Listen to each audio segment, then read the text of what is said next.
일본 얘기 했으니까 또 이제 미국 얘기를 좀 안 할 수가 없는데 전 세계적인 이제 확산이 어느 정도 가라앉았다라고 각 국가들이 얘기를 합니다. 근데 아베도 거짓말이고 트럼프도 거짓말인데 그나마 좀 성공한 국가가 독일이고요. 공식적으로 종식했다고 하는 나라가 중국입니다. 근데 전 세계에서 한국, 독일, 중국도 거짓말쟁이죠. 거짓말이지. 근데 애초에 이제 엄청나게 죽었을 때보다는 좀 나아졌다라고 주장을 하면서 자기네들은 우한 코로나를 이겨냈다라고 하는데 지금 이제 길림성을 비롯한 지난 방송에서 설명드린 대로 러시아 접경 지역을 비롯해서 그동안 조용했었던 이 동부, 북부 지역에서 집중적인 재감염이 이제 시작되고 있는 상황인 것 같아요. 네. 자, 그래서 이제 아무튼 이 한국 안에서 재감염이 일어났다, 수세에 몰리고 있다라는 얘기가 워싱턴 그 포스트 저널에서 10일 날 실렸습니다. 3일 전 뉴스로 이게 실렸죠. 그러니까 그 당시만 하더라도 이렇게 퍼져버리면 방법 없는 거 아닌가? 이렇게 된다고 치면 감염 범세 푸는 게 이거 지금 무리한 게 아닌가라는 게 이제 사설의 기조였어요. 그러니까 모범국인 한국도 실패를 했는데 지금 있는 상황에서 봉쇄 해제를 하는 게 맞는 건가라고 하는 어떤 그 두려움들이 생겨나고 있다는 거죠. 근데 이거를 실시하려고 하는 나라가 중국, 미국, 독일입니다. 왜 그럴까요? 경제적인 이유, 경제적인 이유. 경제적으로 지금의 봉쇄 상황이 너무 타격이 크기 때문에 도저히 지금의 봉쇄 상황을 유지해 갖고는 국가 경영이 안 되는 상황으로 가고 있다는 거죠. 먼저 중국 얘기를 좀 해보자면 중국에서 이 길림성에 수란시라고 하는 쪽에서 이제 접촉자들이 나오고 있어요. 그러면서 논영성, 흑룡강성 이런 동북 삼성이 전체적으로 감염이 늘고 있다고 해요. 근데 문제는 이 감염이 늘어나는 거를 처음에는 이제 시정부라든지 언론이 철저하게 막았단 말이에요. 이게 철저하게 막게 되니까 문제는 이 의료품이 공급이 안 되는 거야. 공식적으로 인정을 안 하니까 방역 제품이라든지 의약품들이 공급이 안 되고 이게 전부 어디로 가냐? 베이징으로 가버린다는 거야. 베이징이나 상하이로. 그러니까 그 지역에서 이제는 왜냐면 이제 이 얘기하는 순간 자기는 그 바로 좌천이야. 그 성장이나 당적이나 좌천인 건데 더 해놨다가는 우한꼴 나게 생겨. 중국도 이 북부에서 거대 국가를 조금씩 균열을 흔들어 가고 있는 결과를 만든다는 겁니다. 이거는 지금 이걸 시도하고 있는 국가들의 공통적인 특징인 거예요. 미국도 똑같은 방식으로 트럼프가 인정을 안 하고 6월 달에 확산을 푼다고 하니까 지자체들이 트럼프 말을 안 듣고 단독으로 봉쇄를 유지하려고 하는 일종의 정책들을 만들고 있고 트럼프가 만약 그렇게 하면 물리력을 행사하겠다라고까지 엄포를 하고 있는 거예요. 그러니까 한 국가로 통일돼 있던 그리고 어떤 시진핑이라고 1인 체제 안에 굳건하던 중국의 통치가 바이러스를 통해서 지역에서부터 조금씩 이른바 말빨이 무너지고 있는 상황이 유지된다는 거예요. 독일도 이달 들어서 이제 봉쇄 조치를 하나씩 좀 풀어 나갔습니다. 우리나라랑 똑같이 음식점 재개하고 술집 재개하고 뭐 조만간에 뭐 축구나 이런 것들도 재개해야 되지 않느냐라고 얘기를 하는데 지금 이 감염 지수라고 하는 통계가 있는데 이 감염 지수 통계가 한 보름 만에 2배 가까이 올라갔다는 거예요. 그러니까 그 그 독일 같은 경우에 우리나라 이태원처럼 어느 지역에 집중되는 사례가 나타나고 있는 게 아니라 전국에서 골고루 감염 지수가 2배 정도 상승하는 영향을 계속해서 오르고 있다는 겁니다.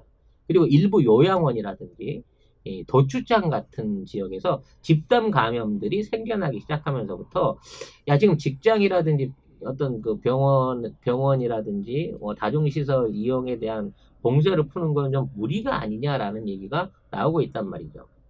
트럼프는 대선을 목전에 두고 있기 때문에 사람이 죽거나 말거나 이 봉쇄를 풀 겁니다. 왜냐하면 지금 이번에 이제 미국의 실업자 통계가 나왔는데요. 미국의 지금 실질 실업자가 4,500만까지 늘었다고 해요. 그러니까 이제 트럼프는 한 3천만 정도 될 거라고 예상을 했는데 예상보다 훨씬 심각했다는 거죠. 왜 이렇게 됐냐? 어, 일단 이 사람들이 미국 사람들의 특징이요. 빚을 잘 써요. 돈이 잘 돼 있어 국가가. 미국이. 예. 이 나라 자체가 원래 이 빚으로 살던 나라기 때문에 집을 사도 60년 뭐 25년 할부, 차를 사도 10년 할부. 모든 이게 목돈이 들어갈 만한 거는 전부 할부로 다 해결해 버리거든. 그러니까 월급을 받으면 실제 그 자기가 쓰는 생활비는 얼마 없는 거예요. 할부 비용 쓰고 겨우 용돈 쓰고 남을 정도면 된다는 거지. 특히나 도시 노동자들 같은 경우에는 대부분 지역에서 이제 지역을 옮겨와 갖고 이주한 사람들이 많거든요. 그러니까 이런 사람들 같은 경우에는 월세라든지 그다음에 밥을 다 사 먹어야 되는 외식이라든지 뭐 이런 류의 비용들이 부가로 생기기 때문에 월급을 못 받으면 바로 생활이 확 무너져 버리는 거예요.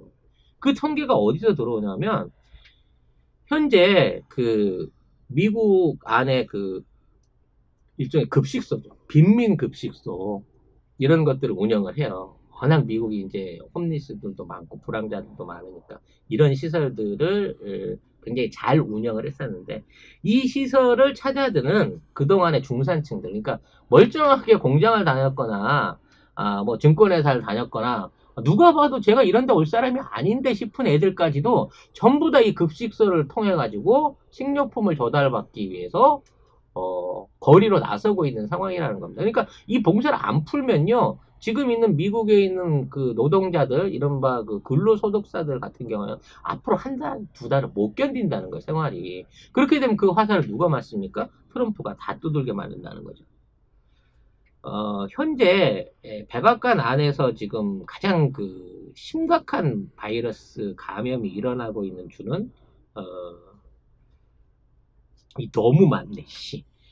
로스캐롤라이나, 샬롯, 미주리, 캔자스, 네브라스카, 오바마 링컨, 오마하 링컨이군요. 네, 미네소타, 미니애폴리스, 엘리베마, 몽고메리, 오하이오, 콜럼버스, 조지아주 피닉스, 텍사스주 댈러스, 포트 밴드 카운트 등등이 200% 이상의 감염자를 늘려가면서 이거를 올리고 있다는 거예요. 전체적으로 테네시주, 내시빌, 아이오와 텍사스, 켄터키 뭐 이런 주 같은 경우에는 감염률이 72% 정도 올랐다는 거죠.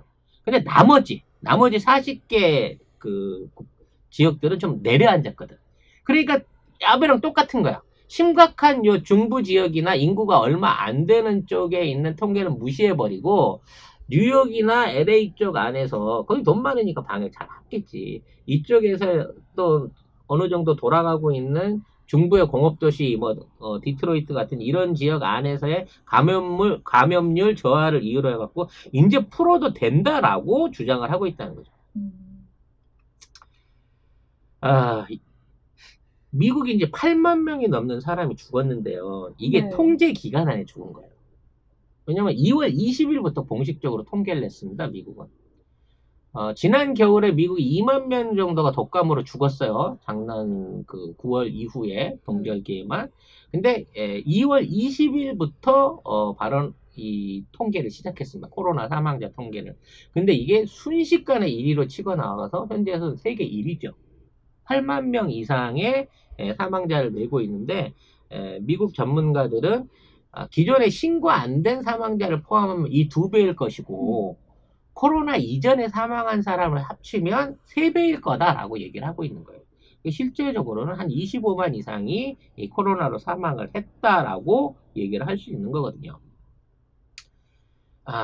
그러면서 신규 확진자가 지속적으로 4,000명 이상을 계속해서 신규 확진을 하고 있습니다만 이 사람들에 대한 제대로 된 치료가 이루어지고 있느냐는 통계 외입니다. 왜냐하면 이 사람들 치료는 국가가 해주는 게 아니거든. 개인 능력으로 하는 거거든. 국가는 검진만 해주거든요. 그런데도 불구하고 이 상황에서 이거를 풀어버린다고 하면 아마도 미국의 지금 감염자와 사망자 수는 앞으로 2, 3개월 후에는 거의 지금의 3배, 4배 수준으로 올라갈 거다. 그리고 이 대부분이 이 도시근로자잖아요. 도시근로자의 특성이 뭡니까? 책상이나 기계 나란히 하고 다 붙어서 근무하는 사람들 아니에요. 그러니까 감염률은 훨씬 더 높아질 수 있다. 지금 있는 상황에서 마스크가 됐든 진단 키트가 됐든 치료제가 됐든 예방 백신이 없는 상태에서 이거를 봉쇄를 해제하는 거 위험하다라고 얘기하고 있으나 트럼프는 들은 척도 안 하고 있다는 상황인 것이죠.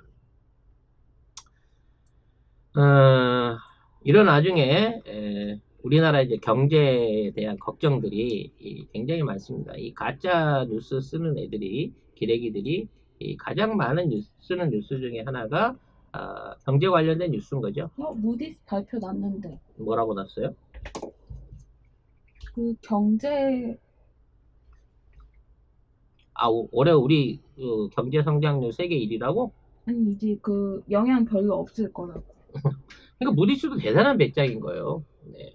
전 세계가 최소 5% 이상의 마이너스 성장을 할 거고 한국이 0.1% 마이너스 성장 내지 플러스 할 거다 유일하게 라고 얘기하고 있는데 제일 배짱 좋은 게 이제 미국이 지네들 이제 다국적 기업들을 어떻게든 살려보기 위한 것 같아. 미국 기업들을 살려보기 위해서 경제에 큰 영향이 없을 거다라고 생각하는데요. 얘기를 하는데요. 미국의 자동차 회사, 아이폰, 뭐 월풀, 뭐 이런 국가들 같은 경우에는 이런 기업들 같은 경우에는 지금 상반기 실적이 엄청나게 떨어져 버린 거예요. 네. 무디스가 발표한 건 우리나라 저기네요. 그 국가신용등급 안정적이라고. 네. 일본보다 5단계 높죠 우리가. 네. 일본은 아마 이 사태 지나고 나면 정크본드 수준으로 떨어질 것 같은데 우리나라는 안정적이다라고 무디스가 평가를 하고 있어요. 최근 들어 1분기 실적 발표가 있었습니다. 삼성전자, SK 하이닉스. 우리 기레기들이 제일 걱정해주는 기업이에요. 근데 실적이 매우 양호했습니다. 이 코로나 상황 하에서도 반도체는 잘 팔렸다니까. 제가 여러 번 말씀드렸잖아요. 우리나라밖에 안 돌아가기 때문에 우리 독점 시장이기 때문에 우리 경제가 받을 영향은 그렇게 크지 않을 거라고. 근데 양호한 실적을 냈습니다. 뭐 손해본 거 없이 작년이랑 비슷한 실적을 냈습니다라는 기사를 안 쓰고 뭘 썼냐면 하반기 반도체 시장이 4.2% 역성장할 거다라는 전망을 내놓은 거예요. 경제 전문 기자라는 놈들이. 근데 이제 그 논지가 굉장히 우스워. 네. 코로나19로 인해서 비대면 수요가 늘어났다. 그래서 쉽게 말해서 이제 온라인이 많아지고 PC 사용이 많아지게 되면서 서버나 컴퓨터에 들어갈 수 있는 비메모리 반도체 수요는 양호할 거다. 근데 스마트폰은 수요가 많이 줄 거다. 당연하겠죠. 애플이 생산을 못하니까. 그래서 메모리 반도체 시장은 유지가 되는데 비메모리가 7% 이상 줄 거기 때문에 하반기 전망이 어렵다라고 얘기하고 있어요. 근데 우리나라 주력 시장이 메모리 반도체 시장이거든. 양호하다며. 예? 근데 왜 이거를 불안하다고 기사를 쓰냐고. 그러면서 코로나 사태로 인해서 미국이나 일본이 반도체를 자급화할 움직임이 있다라고 주장을 합니다. 미국이나 일본의 반도체 공장을 지금 자체적으로 세운다는 얘기야. 세워야 됩니다. 네. 얘네들이 이걸 세워야만 한 번 더 망하죠. 쫄망할 수 있는 계기를 만들어내게 됩니다. 네. 지금 전 세계에서 메모리 반도체 시장을 세워가지고 한국의 수율이나 단가를 따라올 수 있는 나라 없습니다. 세운다고 하면 그거는 그냥 스스로 절벽에 뛰어내리는 행위예요. 중국도 우리를 따라와 보려고 하다가 지금은 완전히 손을 놓은 단계입니다. 이번 코로나 때문에 기술적 격차가 훨씬 더 커져 버렸다는 거예요. 그러니까 우리나라 기업들은 정말 잘 돼가고 있는 상황인 거거든요. 그리고 앞으로도 잘 될 거예요, 분명히. 근데 이런 호재를 갖다가 악재로 뒤집어가지고 우리나라 전망이 어둡다라는 기사를 계속 써내고 있는 겁니다. 또 하나 최근에 이 중국과 호주가 이제 갈등을 본격적으로 벌이고 있습니다. 호주에서 중국에 대한 일종의 비난 기사들을 좀 내기 시작했어요. 이게 미국이 내니까 지들도 낸 거지. 우리도 소송하겠다. 중국의 책임이 크다. 뭐 이런 식으로 하고 있는데 중국이 바로 일종의 무역 보복에 들어갔어요. 사실 호주 같은 나라는 그 호주에서 생산되는 물품이 한정적이지 않습니까? 농산품이나 철광석 같은 거, 농축산물. 그렇죠. 주로 소예요. 소고기입니다. 전 세계 소고기의 수출 소고기를 감안하면 70%를 먹는 데가 중국입니다. 그러니까 호주에서 생산되는 주요 생산품들, 철광석을 비롯한 뭐 이런 제품들의 약 30%, 수출 총액의 30%가 중국으로 들어가고 있는 거예요. 그리고 중국에 가 있는 호주의 이민자들, 아니, 거꾸로 있거든. 호주에 가 있는 중국의 이민자들이 엄청나게 부동산들을 사모으고 있고요. 그쪽으로 유학 가는 유학생들이 호주의 대학들을 살려 먹이고 있습니다. 맞습니다. 네. 옛날에 우리나라가 많이 가고 뭐 워킹 헐리데이 뭐 했는데요. 지금 호주 가잖아요. 중국 사람에 치여가지고 다 중국 사람. 네, 한국 사람은 거기 발도 못 미칠 정도란 말이에요. 그리고 이 중국에 하고 있는 비중이 나라별로 따지게 되면 그 다음이 일본인데 일본의 뭐 3분의 1도 일본은 중국의 3분의 1도 안 되는 거야. 그러니까 중국이 대번에 호주가 그런 식으로 삐딱하게 나오니까 야 그러면 니네 소고기 우리 그럼 당분간 수입 금지 뭐 이렇게 가는 거야. 근데 호주는 이 대책이 없는 거거든. 그러니까 중국에 대해서 뭔가 강력한 영향을 미치려고 하지만 호주의 경제는 이미 중국에 종속돼 있는 거예요. 소고기 수입도 중단하고 호주산 보리도 80% 이상 관세를 부과하기로 했대요. 그럼 안 산다는 거지. 왜냐면 이 소고기나 그 곡물 같은 경우는요 호주가 아니더라도 다른 국가에서 대체할 수 있는 데가 많거든요. 그리고 여기 돼지를 많이 먹지 소를 그렇게 많이 먹지 않아요 중국인들이. 그러니까 양이나 돼지 수입을 늘리면 소고기에 있는 거를 대체할 수 있습니다. 순환해가지고 옛날에 돼지가 하도 많이 죽어가지고 그때 수입량이 확 올라간 거예요. 근데 호주산 소고기를 수입하게 된 것도 중국이 소고기 맛을 알게 된 것부터 시작된 거잖아요. 뭐 소고기 맛을 알아서 소고기를 먹긴 하는데요. 아직도 중국인들은 돼지고기를 더 선호합니다. 네. 네, 최근 들어 중국이 정책적으로 소고기를 미면서 소고기 뷔페가 엄청 많이 생겼어요. 중국에 고기 뷔페들이 생겼는데 가면 다 수입 소고기들로 이루어진 뭐 스테이크, 뭐 무한 리필집 이런 것들이 중국 가면 많아요. 여행을 못 가는 걸. 아무튼 이러한 호주산 소고기들의 주 매입처였던 중국이 이제 니들한테 안 사도 남미 가도 브라질 가도 아르헨 가도 손은 많해. 맞아. 네. 라고 얘기하면서 호주 경제를 압박하고 있는 겁니다. 사실 중국이 호주를 이런 식으로 억압하는 데는 경제적인 이유보다는 정치적 이유가 더 있어요. 호주가 미국이랑 손잡고 일본이랑 손잡고 이른바 그 태평양 안에서 다이아몬드 전략을 펼치고 있는 일종의 이제 눈의 가시 같은 거거든. 그러니까 중국 입장에서는 남중국해하고 호주하고 멀지 않아요. 거리가 직선 거리로 사실상 국경이 제일 가까운 데가 어찌 보면 인도네시아인데 인도네시아 바로 옆에 남중국해가 있기 때문에 호주하고 중국은 인접국이라고 봐야 됩니다. 그 상황에서 호주가 미국의 지원을 받아 해군력을 높여가지고 남중국해 봉쇄나 태평양 봉쇄에 나선다는 거 그 꼴이 배기 싫은 거야. 그래서 호주에 대해서 일종의 이제 호주의 뭐라 그럴까 친중 정당을 만들어 갖고 정치 단체를 만들어 가지고 호주 선거에 영향을 미치려고 하는 시도를 중국이 사실 하다가 한번 들킨 적이 있어요. 그러면서 이제 한번 그게 무산이 됐지만 그런 움직임은 계속해서 있겠죠. 그리고 이제 호주의 유학생들이 많아지게 되고 거기에 정식하는 중국인들이 많아지게 되면 조금씩 호주도 중국화 됩니다. 인구에 이기는 방법 없거든. 이게 길게 봐서 중국은 아마 100년 안에 호주를 잡아먹을 것 같아요. 이미 제 경제 생각에. 다 종속됐잖아요. 그렇죠. 그런 입장에서 지금 오냐오냐만 해주다가 호주한테 이제 일종의 회초리를 든 거죠, 중국이. 이렇게 되다 보니까 호주 입장에서는 의외로 저항을 못하고 있는 거예요. 호주 총리가 더 강경한 어떤 탈중국화를 해야 되는데 이 탈중국화는 사실은 정치권, 이게 수도 캔버라에서 나오는 소음에 불구하다라고 하는 얘기들이 있습니다.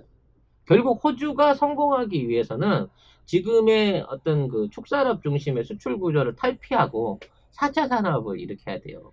IT라든지 뭐 수소경제라든지. 한국어 수소경제 하고 있는 거 말씀드린 적이 있는데 이 4차 산업을 완성을 시키지 못하면 호주의 미래는 없다고 봐야 되는 거야. 근데 그거를 전혀 못하게끔 중국이 계속해서 압박을 하는 거죠. 그러게. 호주 안에 있는 거대 농장들, 호주 자연밖에 네. 없는데. 호주의 소들을 키워내고 있는 거대 농장들을 비롯한 호주 중앙에 집중되어 있는 황무지들을 계속 중국이 달라고 요구하고 있어. 거기에 중국이 뭘 할지는 몰라. 근데 호주의 대부분 도시들이 이렇게 해안을 따라서 삥 돌아서 있기 때문에 내륙에 대한 개발이 안 되고 있는데 그 내륙 개발을 중국이 자체적으로 뭘 해보겠다고 자꾸 달라 그래. 근데 불안해서 못 주는 거야. 무슨 짓을 할지를 모르니까. 그리고 중국인들은 한번 외국에 땅을 사면요 절대 내놓질 않아요. 맞아. 예, 그냥 지네 나라 땅 되는 거예요. 그런 입장에서 자꾸 중국의 부동산 투자 자본이 들어오는 호주가 꺼리고 있는데 호주의 어떤 작은 어떤 인구나 경제력을 봐서는 이게 이제 무조건 중국한테 말려 들어가고 있다는 거지. 네.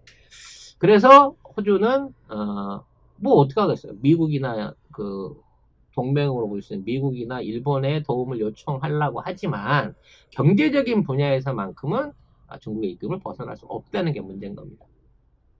자, 호주가 불쌍하게 된 건 호주 탓인데 이 얘기를 이제 같이 우리나라 기레기들이 한국에다 얹어갖고 쓰고 있어요. 한국 경제도 호주랑 다르지 않다. 근데 호주 안 불쌍해. 왜 안 불쌍해? 걔네도 못지않게 얄미워. 호주 애들이 우리한테 잘못한 거 많죠. 많아. 네, 국제사회에서 그렇고 걔들이 상당히 이제 조금 그 우리나라 사람들을 많이 깔봤던 그 과거 전례가 이제 시장 안에 있었습니다만 개념도 네. 없고 걔네들은 원래 이제 다운언더 죄수들의 나라니까 역사 자체가 네, 그럴 수 있다고 봅시다. 뭐 어차피 호주가 중국계 되든 미국계 되든 이게 뭐 크게 우리랑 상관이 있는 건 아니야. 근데 중요한 건 호주의 경우를 들어갖고 우리나라도 호주처럼 될 수 있다라고 하는 얘기를 하면서 중국이 우리한테 무역 보복하면 호주처럼 되는 거 아니냐, 우리 주권 다 흔들린다라고 또 기사들을 쓰고 있다는 거예요. 근데요, 우리가 중국한테 팔고 있는 거는요, 생산 중간재예요, 생산 중간재. 중국에서 나가는 휴대폰의 핵심적으로 필요한 부품들이라는 거죠. 중국이 생산하고 수출해야 될 전자제품에 들어가는 부분 안에서의 제품들이 우리 생산의 70% 이상을 차지하고 있기 때문에 우리의 공급원이 끊기면요, 중국 자체가 아예 IT 산업에 대한 아무런 생산이 안 될 정도의 지경인 거예요. 특히 반도체 같은 경우에는 우리나라한테서 약그 호주, 그러니까 중국 전체 물량의 40% 정도를 수입하고 있고, 이 60% 이상을 미주를 비롯한 미국에서 많이 수입을 해요. 그러니까 이제 메모리 반도체 같은 경우는 지도도 웬만큼 저급한 건 만드니까 고급 사양은 한국에서 많이 사다 쓰고 있는 거고, 비메모리나 이런 것들은 사실 미국에 의존하는 그 부분이 크거든요. 그렇기 때문에 우리나라도 마찬가지로 삼성이나 이런 회사들이 수출하고 있는 주요 시장은 중국이 30%에서 40% 전이에요, 반도체가. 나머지 60%가 미주로 다 나가요. 미국으로 나간다는 거지. 그러니까 사실 미국에서 중국으로 수출된다고 하는 반도체 제품 중에 일부는 한국계 미국 걸로 일종의 포대가리를 해갖고 들어가고 있는 것도 상당히 있을 거예요. 우리가 흔히 얘기할 때 우리 반도체 산업이 뭐 중국에 뭐 90%, 100% 의존하고 있다고 생각하시면 안 돼요. 우리는 미국 시장에 의존해가지고 지금까지 삼성이나 SK가 커온 거고, 중국 시장을 앞으로 개발하고 넘어가갖고 확대를 하게 되면 미국 시장하고 비슷한 수준까지 커 올라올 수는 있습니다만, 양쪽 국가의 IT 기술력이라든지 매출을 생각했었을 때 결코 우리가 중국한테 의존을 하고 있거나 중국이 우리한테 수입 라인을 끊어서 중국이 우리를 보복할 수 있기보다는 우리가 중국에 공급을 제대로 못해서 중국의 라인이 끊길 위기가 더 크다는 거죠. 자, 아무튼 앞으로도 미국은 중국을 옥죄기 위한 새로운 무기들을 개발하고 있습니다. 중국이 미국의 기술을 따라잡겠다라고 선언한 이후에 미국은 또 하나의 업그레이드된 기술들을 공개하면서 중국을 완전히 첨단 산업 분야에서 밀어내 버리겠다는 굉장히 중대차한 계획을 세우고 있어요. 거기에 대한 내용은 오늘 밤 9시에 새날에서 하게 되는 국뽕반점에서 얘기를 이어가 보도록 할 거고요. 일단 중요한 건 그겁니다. 우리 경제 결코 나쁘지 않습니다. 물론 세계 경제가 다 어려운 상황에서 뭐 티나게 뭔가 이렇게 경제가 활성화되고 옛날보다 좋은 시절을 맞이할 거라는 기대는 좀 어렵긴 하지만 그나마 전 세계에서 수요 공급 라인이 돌아가고 있고 자동차와 반도체를 원활하게 만들어내고 있으며 방역 제품을 통한 뭐 새로운 시장들이 개척돼 가고 있고 내수 시장이 유지되면서 앞으로 이제 생필품을 비롯한 다양한 한국 브랜드들이 세계의 어떤 그 시장들을 열어갈 가능성이 높은 입장에서 한국 경제는 당분간 세계 시장 안에 어떤 그 주역 역할을 하게 될 가능성이 높아지고 있고 그런 신뢰들이 드러날 건데 여기에 대한 내용이 드러나고 있는 것들을 우리 기레기들은 너무 싫어하더라. 하지만 올해가 지나면 1년이 지나고 나면 그 결과들은 우리가 아니더라도 우리의 참된 친구 BBC라든지 미국의 MBC 같은 회사를 통해 가지고 한국에 대한 실정, 우리의 경제적 성장과 국가적인 안위의 성장을 확인할 수 있는 기회가 될 거다라는 말씀을 드리고 싶습니다. 저 어제 그 생각은 했어요. 그 의사협회, 대한의사협회가 요즘 조금 조용한 것 같아요. 의협이 뭐 어느 정도 코로나가 안정됐다고 보기 때문이죠. 그리고 외신에서 너무 칭찬해서 지금 조용한가?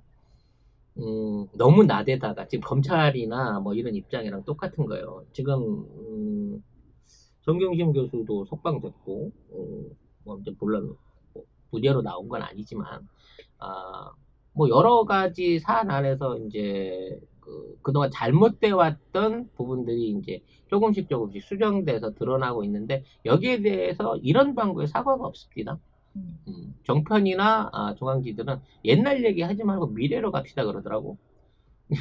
아니 니들이 그렇게 분탕질을 쳐놨으면 최소한 사과와 반성을 하고 미래로 갈 생각을 해야지. 니들은 계속 거기 있어. 2019년도 10월 달에 머물러 있으라고. 우리 국민들과 국가만이 앞으로 나갈 거고 이 역사에 뒤처지는 이 썩은 언론과 썩은 정치 세력들 그리고 과거에 우리를 힘들게 했던 세력들은 전부 다 무너져 버려라. 전부 다 사라져 버려서 매장돼 버려라. 우리는 꿋꿋하게 우리 길을 가자라는 말씀을 드리고 싶습니다. 네. 이태원에 관련된 얘기를 하기 위해서 이제 시작을 했어요. 모든 맥락이 다 흐름이 있는 겁니다.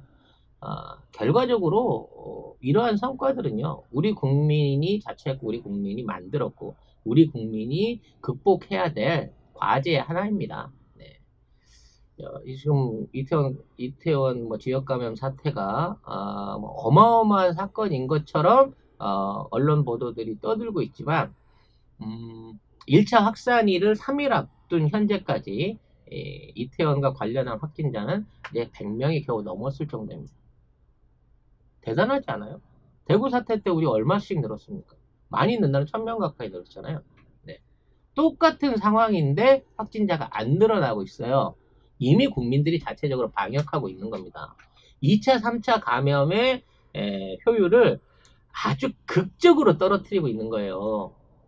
이 사람들의 동선 중에 클럽에서 옮은 게 아니라 식당이라든지 인근 커피숍이라든지 지하철에서 옮은 사례가 생겼다고 하면 이건 굉장히 위험할 수 있는 상황이었는데요. 그런 사례들을 지금 발견해내지 못하고 있고 잘 정리해 나가고 있는 겁니다. 지역사회에 나타난 몇몇 사람들, 제주도에 1명, 뭐 익산에 1명, 뭐 경기도에 몇 명. 우리 동네에서 좀 많이 네, 나왔어요. 보미 작가가 지금 노원 쪽 사시는데 겁나 분노하고 있는데 어찌 됐거나 그 사람들로 일어난 부분들은 그 안에서 막아낼 수 있다는 시스템의 확보와 우리 국민들의 어떤 자신감, 자부심이 있는 것 같아요. 그래서 어, 아직도 이태원 사태가 있었음에도 불구하고 제가 사는 홍대 주변에는 밤마다 청춘들이 길거리로 몰려 나와서 거리를 가득 메우고 있습니다. 우리는 이러한 국난 정도는 우습게 해쳐온 민족이 아닌가, 이런 DNA에 대해서 칭찬하고 싶습니다. 네. 네, 오늘 이번 방송은 라이브는 여기서 마칠까 합니다. 2시간 반 정도 했네요. 네. 뭐 평소보다도 많은 분들이 오신 건 아니지만 제가 이태원 얘기를 너무 많이 했나요? 초장에 너무 손님들이 안 오셨어. 중요한 얘기. 네, 어찌 됐거나 이 긴 중간중간 시간 채팅창 좀 봐주세요. 나 볼 수가 없어, 카메라 보느라고. 네. 방송 함께 해주신 여러분 정말 감사드리고요. 네. 앞으로 송작가 TV 그리고 새로 시작되는 콘텐츠들 우리 정치합시다나 또 아재중작 유튜브 버전도 지속적인 성원 부탁드리겠습니다. 대한민국 최저가 쇼핑몰 파켓몰도 많이 이용해 주시기 다시 한번 부탁드리겠습니다. 요즘 뭐 방송이 다들 어려운 시기에요. 모든 방송들이 시청률들이 많이 떨어져서 고민하고 있다고 하는데 그런 와중에서 꿋꿋이 송작가가 중요하다고 짚는 포인트만을 방송하고 있는 특별한 방송 송작가 TV 여러분들이 많이 키워주시기 바라겠습니다.